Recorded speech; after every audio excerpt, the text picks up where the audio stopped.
Hello friends, welcome back to my channel. Friends, আজকের এই ভিডিওতে আমি ডিজাইনার ব্লাউজের কাটিং সম্পর্কে বলবো। তো প্রথমে আমি লাইনিং কাটিং করব।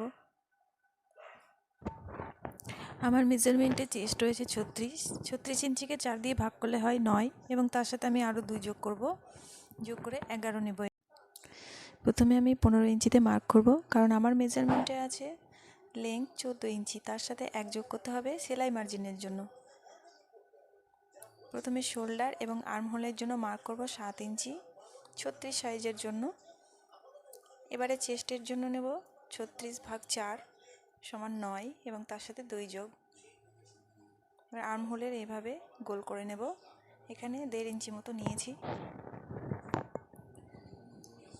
কোমরের মাপ আমি এখনই নেব না, যখন ফিটিং করব তখন নেব। আপাতত আমি এভাবে মার্ক করে নেব। একটা মার্ক করা হয়ে গেছে। এবার আমি ব্যাক পার্টটা কেটে নেব।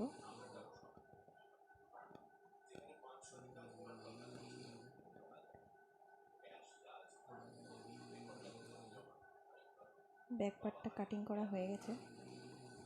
এবারে এভাবে ভাঁজ করে নিয়েছি আমি, যতটা কাপড় বাঁচানো যায়। তারপরে আমি ব্যাক পার্টকে বসিয়ে ঠিক সেইভাবেই মার্ক করব।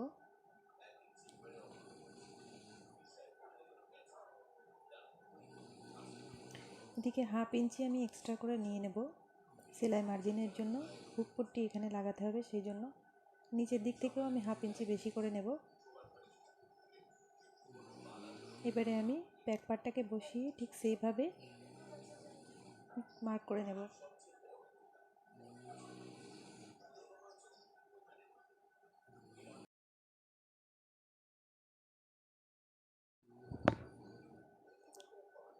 এখানে আমার 7 ছিল, এইভাবে 7-এর উপরে মার্ক করে এখানে 1/2 ইঞ্চি কম করে, অর্থাৎ আগে নিয়েছিলাম 1.5 ইঞ্চি, এবার নিলাম 1 ইঞ্চি। এভাবে দাগ টেনে নেব।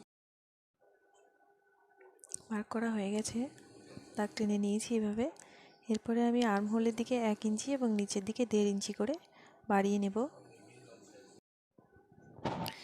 শোল্ডার থেকে টাচ পয়েন্ট নেব 10.5 ইঞ্চিতে। দাগ টানা হয়ে গেছে। এদিক থেকে আমি 3.5 ইঞ্চিতে মার্ক করব। এখানে 2 ইঞ্চি, নিচের দিকেও 2 ইঞ্চিতে মার্ক করব। এভাবে কেটে নেব। প্রথমে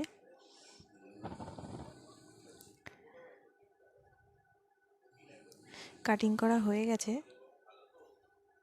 এবারে আমি প্রিন্সেস কাটের শেপ দেব। তার জন্য আমি এখানে 3.5 ইঞ্চিতে দাগ দিয়েছি। নিচের দিকে এটা 2 ইঞ্চিতে দাগ করা হয়ে গেছে। এভাবে আস্তে আস্তে করে শেপ দিতে হবে। এদিকে 5.5 ইঞ্চিতে দাগ করেছি আমি। এবার আলতো হাতে এভাবে আস্তে আস্তে করে শেপ দিয়ে নিতে হবে। শেপ দেওয়া হয়ে গেছে। এদিক থেকে 1/2 ইঞ্চিতে আমি মার্ক করে নেব। এইভাবে দাগ টেনে নেব। এখানে আমি 6.5 নিয়েছি, আপনারা চাইলে বেশি বা কম করতে পারেন। এভাবে আমি ডিজাইন করে নেব। শেপ দেওয়া হয়ে গেছে। এবারে আমি কাপড়টিকে কেটে নেব। আমার ভিডিওটি কেমন লাগলো কমেন্ট করে অবশ্যই জানাবেন এবং লাইক শেয়ার করতে ভুলবেন না যেন।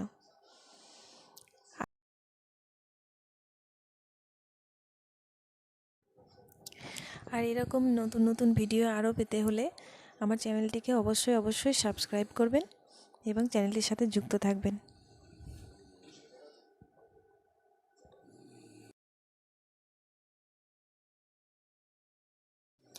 এবারে আমি ব্লাউজের হাতা কাটিং করব।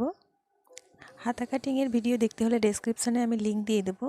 আমার মেজারমেন্টে স্লিভ লেংথ 5 ইঞ্চি আছে এবং তার সাথে 1.5 ইঞ্চি যোগ করব সেলাই মেজারমেন্টের জন্য, অর্থাৎ 6.5 আমি এভাবে মার্ক করে নেব। এভাবে ভাঁজ করে নেব।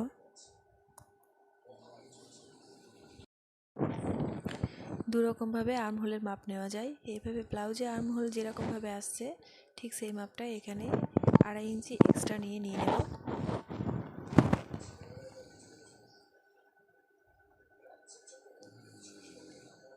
এখানে 11 ইঞ্চিতে আসছে। নিচের দিক থেকে 2.5 ইঞ্চি বা 3 ইঞ্চিতে দাগ করে নেব। এইভাবে দাগ টেনে নিয়েছি। এবার 2.5 ইঞ্চি থেকে এখান থেকে আস্তে আস্তে শেপ দিয়ে নেব এইভাবে গোল করে। ব্যাক পার্টকে প্রথমে মার্ক করব।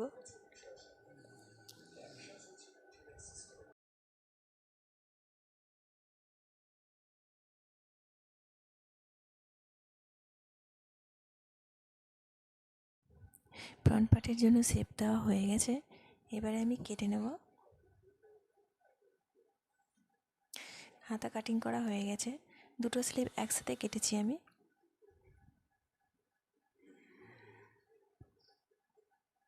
এইভাবে দুটো হাতাকে আলাদা করে নিয়েছি। এরপরে আমি কোমর পট্টির জন্য কাটব। কোমর পট্টি 1.5 ইঞ্চি করে কেটেছি।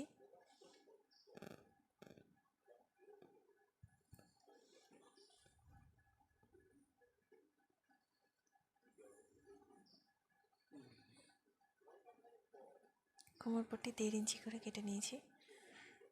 এরপরে আমি হুক পট্টির জন্য কাটিং করব। এভাবে কাপড়টিকে সমান করে নিয়েছি।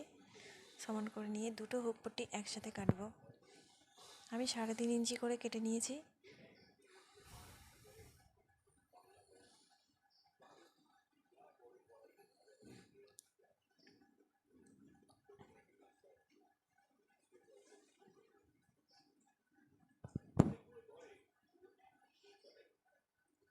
হুক পট্টি কাটিং করা হয়ে গেছে। এবার এক্সট্রা কাপড়গুলোকে আমি এভাবে সরিয়ে দেব। সরিয়ে দিয়েছি। এবার মেন ফ্যাব্রিকটা এইভাবে ফোল্ড করে নেব।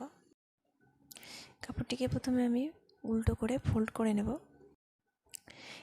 এইভাবে মেন ফ্যাব্রিকের সঙ্গে আমি পিন আপ করে দিয়েছি, তারপরে এইভাবে কেটে নেব।